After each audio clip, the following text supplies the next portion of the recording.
Well, thank you guys for waiting so patiently.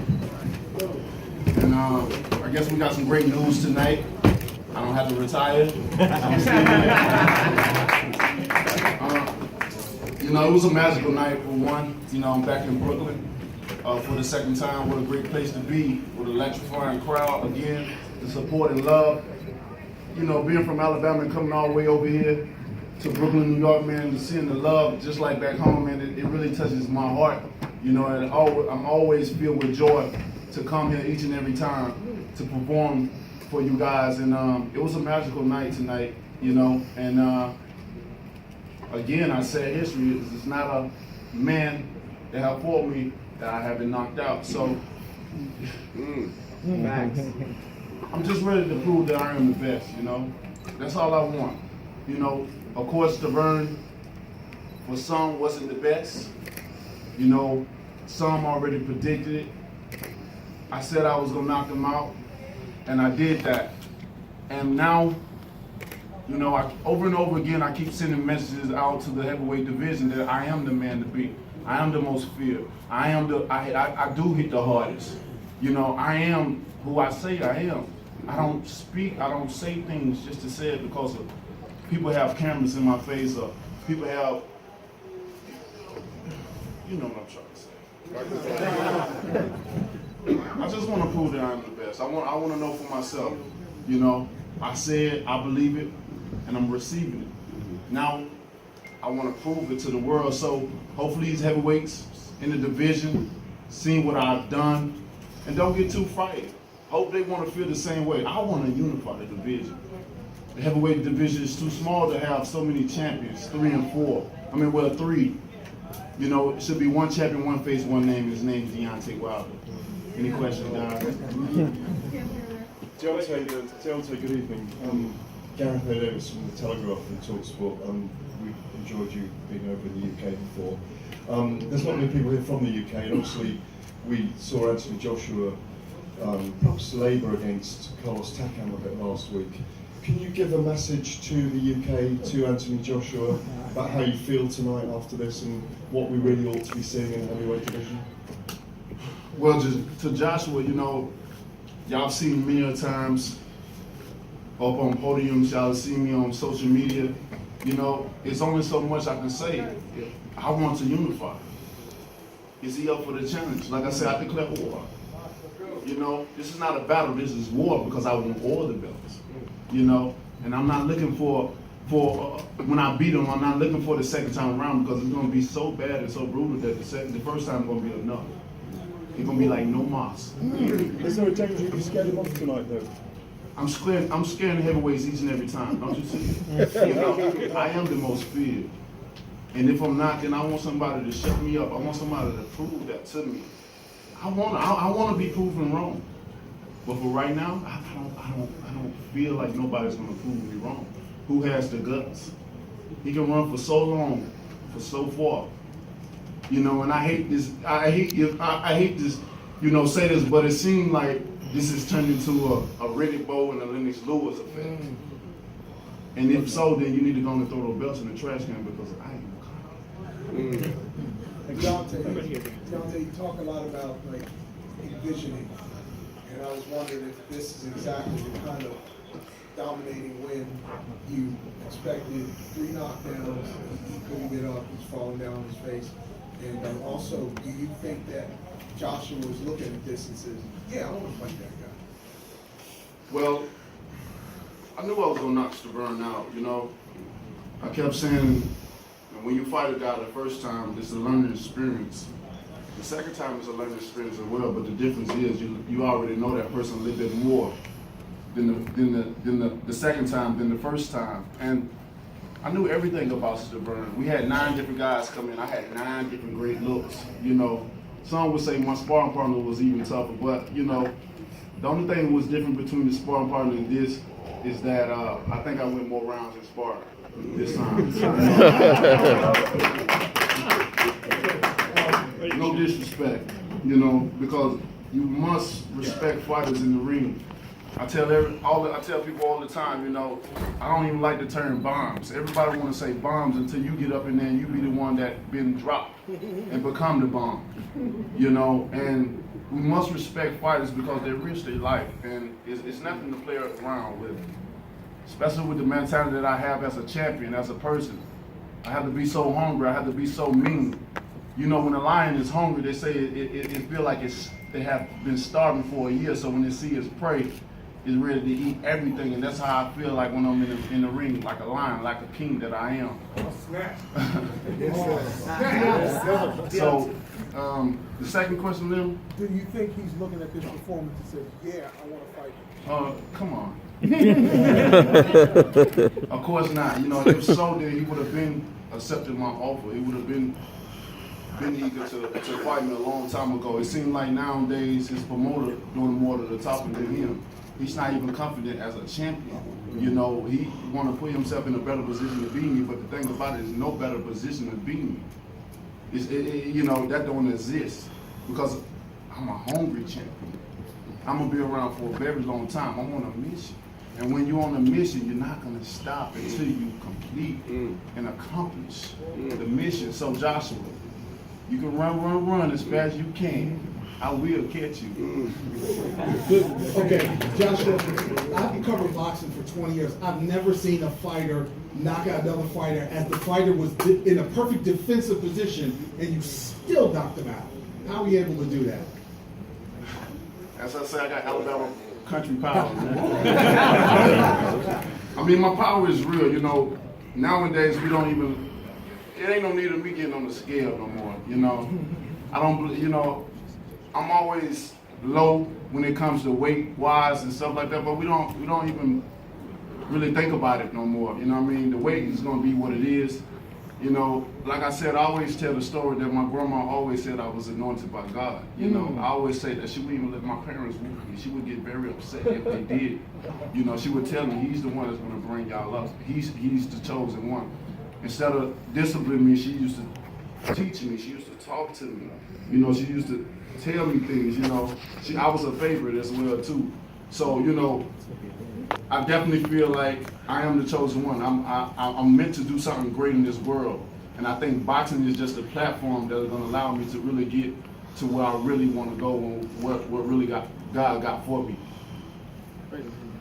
Deontay, Chris Connor, last call. Congratulations again. We talked about last time we were here at Brooklyn with you. Felt like this card was cursed. You went from Luis Ortiz, Bermane Stiverne. You have to share the spotlight here with the UFC. Anthony Joshua doesn't want to fight you. How much of this fight for you is just getting all that anger out, all the anger of being ducked, overlooked, people saying that you start this by getting guys to falsely test positive? How much of this was just taking all your anger out on Bermane Stiverne? I think it was all 100% of that. Every bit of what you said. You know, it was everything in one big snowball. You know, it was just a snowball building up, and especially when the Ortiz situation came about, man. You know, I really broke down. I don't know. It was crazy. It took me back to my older days my younger days when I was young, and when I used to huff and puff, and when I cried, you knew, so you better get out the way because he was going to be a Tasmanian devil. And when Shelly called me, I'm like, Shelly, you know, when Shelly calls me, I know when something's wrong and I know when something's going right by his voice. I can detect in his voice. And when Shelly called me, I said, Shelly, get straight to the point. Ortiz spelled the drug test. And when he did that, you know, it's just, my heart dropped to my stomach. And, you know, I bust out with tears. You know, it was tears of anger because I want to prove myself so bad. Like, I never wanted to prove myself so bad. Now, not to me, but to the world, you know, because so many people blame me for so many different things that don't have nothing to do with me. You know, I try to fight the best. I've called out the best. The best haven't accepted my challenge. The best always take an easier route, you know, and that's the facts of Deontay Wilder. This is nothing that I'm making up. This is nothing that I just all of a sudden just imagining. This is real life for me, you know, and I just want to prove myself.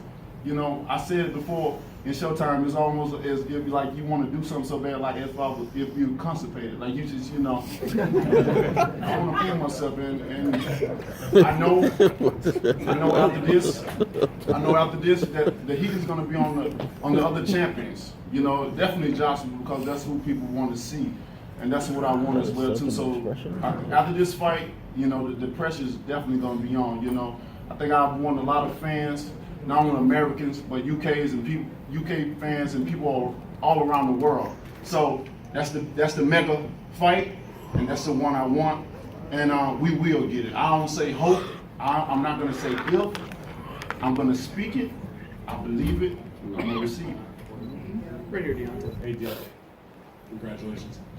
We talk a lot about Anthony Joshua, and you want. I know you want that fight, but since it doesn't appear as though that will be the next fight for you, or the next fight for him, frankly, you know, you're going to have other more fights between now and then.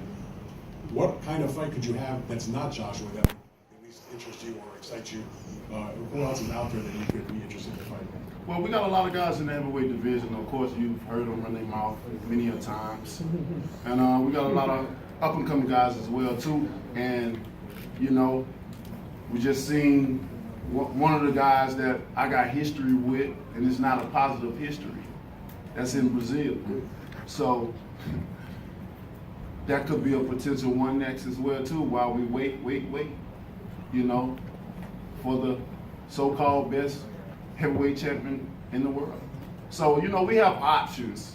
We definitely have options. I don't want people to think that we don't have options, that I need a certain type of person, which I don't. You know, we have a lot of great heavyweights here, and we're going to keep American boxing alive, especially the heavyweight division. It have heated up, and it's just continue to flame and become even more heated as time goes by. So, you know, so we're just gonna sit back, we're gonna see what's going on, we're gonna go to Joshua them people, we're gonna see what's up, see can they not wait and make a date?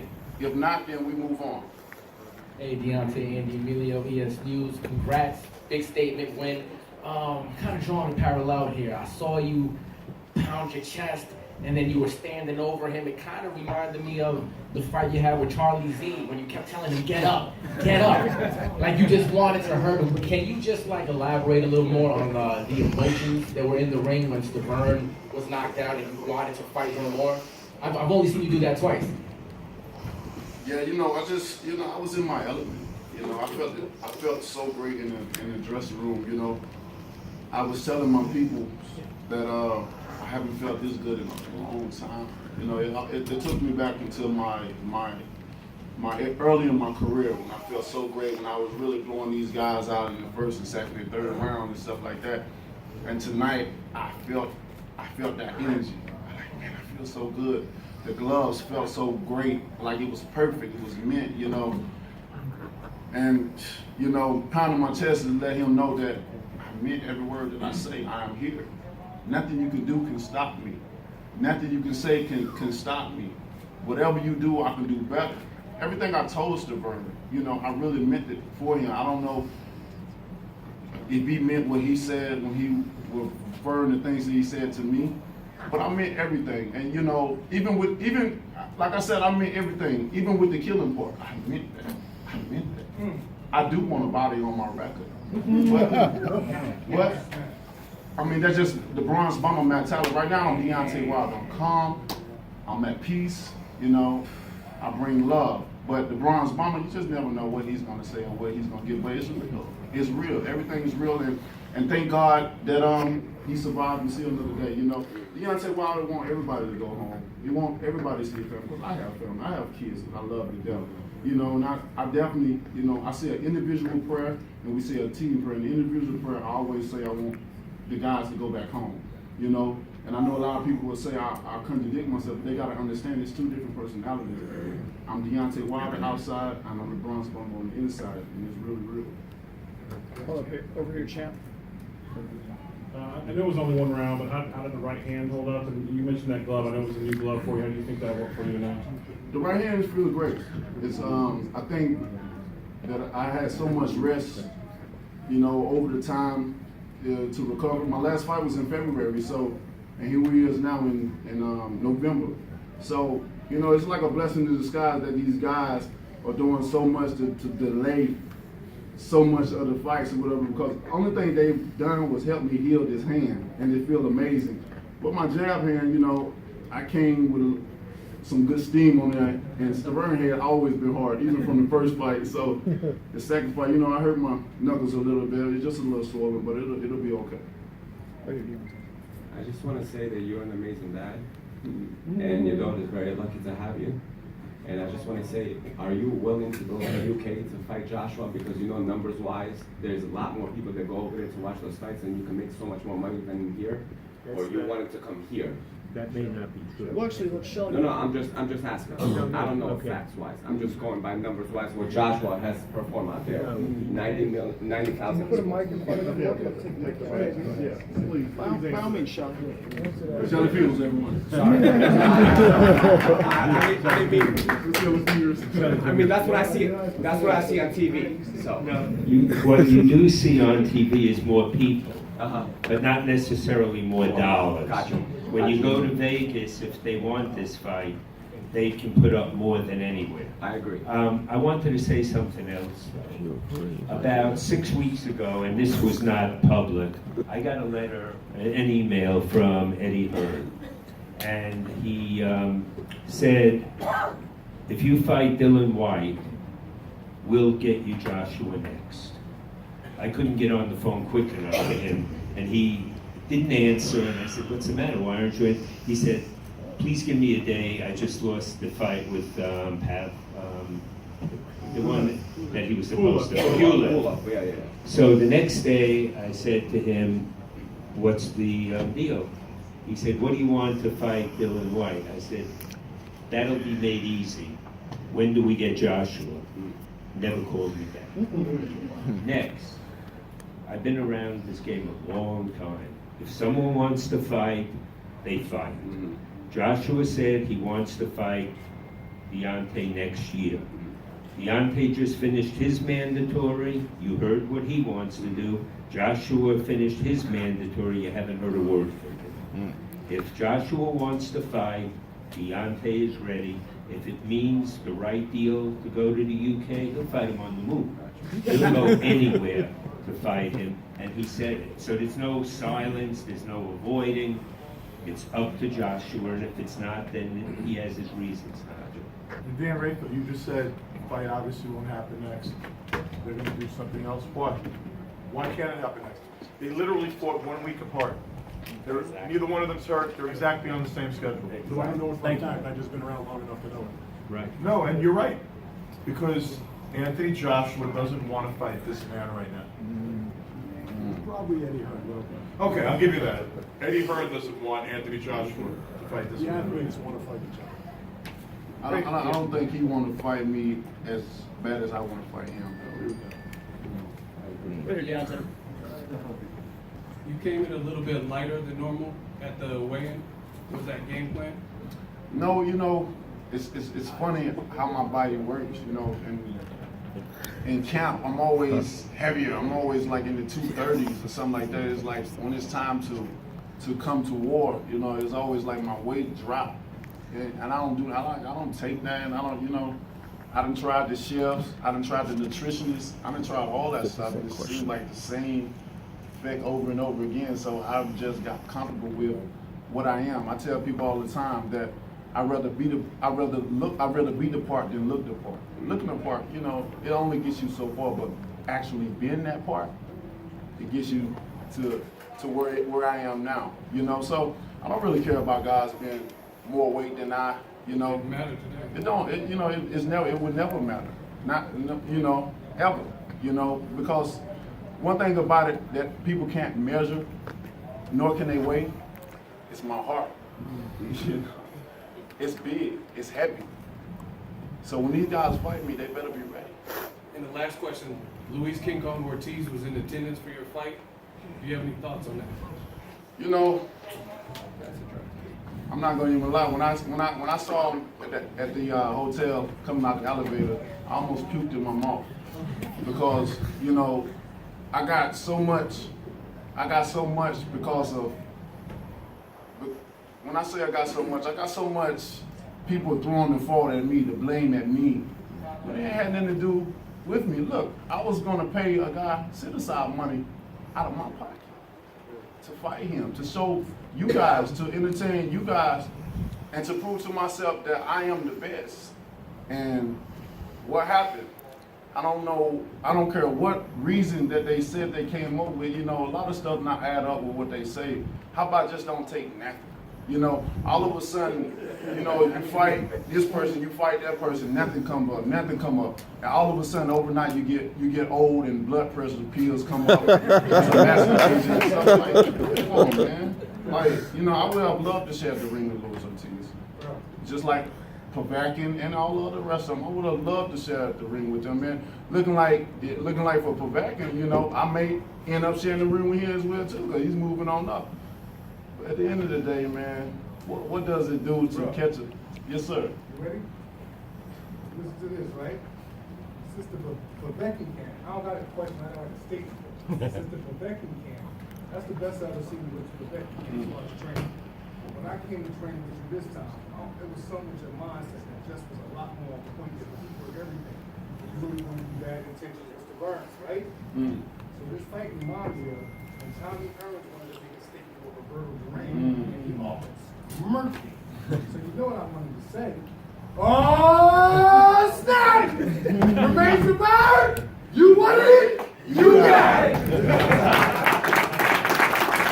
Scott, baby, my brother. Congratulations. First of all, nice talk. Thank you so much. Should we know that champ? Probably the most charismatic Should we know that heavyweight champ? champion we've had since the great Muhammad Ali. They can say that. Is there a part of you that just wants to go to the UK to fight Anthony Joshua, or anywhere for that matter? Because Ali was famous for traveling abroad and proved, anybody saying, I'll fight you wherever you want to go and everything. Is there a part of you that just wants to have that as a part of your legacy? I go anywhere. Like I said, my title says the heavyweight champion of the world. And with that being said, I'll travel anywhere. Anywhere. As to be a champion, I feel that you can't just be, you can't just fight in your country. You can't just stay, temporary where you are. Like, or I wouldn't say temporary, or what he's trying to do is stay permanent in the UK because of what the things they got going on. That looks good over there and all that and stuff like that. But the mecca and the money will always be in America. Always. And this is called prize fight. So the fight should happen where the biggest prize is. So I'll travel anywhere. All I want to do, like I said, don't wait, make the date, and Deontay Wilder will be there. Here we go, Deontay. Deontay, congratulations on a big win to you and your team. Question, your ring entrance was probably longer than the fight. How did the collaboration or you and 50 hook up? Well, 50 is a great guy, man. I know he makes jokes and stuff like that. I told 50 in the back he should start stand up comedy or something like that, because he really is a funny guy. And with the relationship with me and 50, I really had to owe it to my brother Manu Jones right here. My brother right there, man. That's how it all started with Manu, and it's been on ever since. 50 really a great guy, and he definitely want the best for people, and he want to put people in positions where they can benefit from it and stuff like that. So and he's a friend of mine as well too. He's into boxing. He loves boxing. He actually do it himself as well too. So the connection was easy, and I told him he should come out and walk with me, and the Mini Man song was perfect for the situation. Yes, it was. Last question, Deontay, do you think that the UK fans should hold Eddie Hearn and Anthony Joshua accountable for not fighting you and not support anything that's next, not Deontay Wilder? Most definitely. They should do them like they did Jesus. Put them on the phone. They should throw letters and spit on them, and it's about that time. That's what the world want to see. I think it's a lot of fans in the UK want to see it, but I think it's a lot of fans that don't want to see it because they know what I bring. They know what I'm capable of doing, and they got a great thing going over there. So they want to continue to do what they're doing as long as they can. But the thing about it, it all has to come to an end at some point in time. He can only fight so many people. I mean, he shares the same division as I. And as you can see, it's a very small division. So our paths must cross at some point in time. And I'm saying, why wait? And let's make it now. Why wait? Who else can he fight? I know they got a lot of England guys, just like I got American guys, but really, people want to see the best fight the best. And I want to prove that I am the best, so I want to fight the best. If Anthony is the best, if Parker the best, put him up to the test. All right, guys, let's give the champ a well-deserved round of applause. Thank you guys so much. Y'all have a safe trip home.